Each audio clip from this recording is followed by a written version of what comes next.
Hello viewers, I am Marco Provo and you are watching NEX TECH.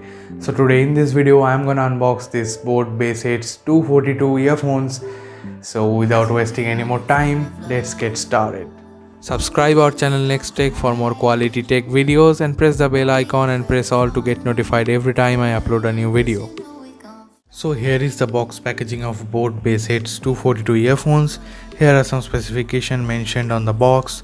Now let's see the pricing information. It's written as 1490 rupees, 1490, but the actual online pricing is 550 rupees.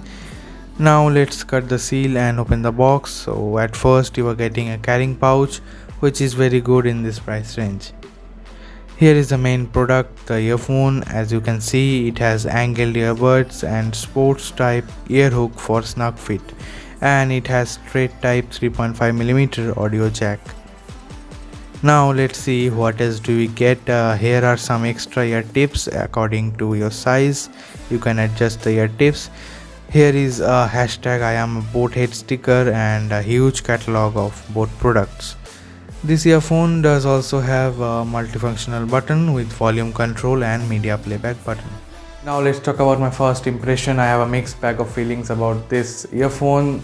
The build quality is kind of okayish and the comfort is not good on this one. Like in every 30 minutes you have to just put it out of the ear because it hurts. And now let's talk about the audio quality. So the highs are quite good on this one really, and the mids are also very clear. The sound quality is good, but actually the lows, the bass is not so good on this one. As the name suggests, it's the Bode Bassheads, but actually there is no such kind of Bode signature bass. So that's it for today guys, and do let me know in the comment section that what do you think about this Bode Basshead 242 earphones. And hope you like the video. Then press the like button, share this video as much as possible, and subscribe our channel NEX TECH cause quality matters, and press the bell icon to get notified every time we upload a new video. Stay tuned, we will meet soon. Thank you for watching the video till the end. Bye bye.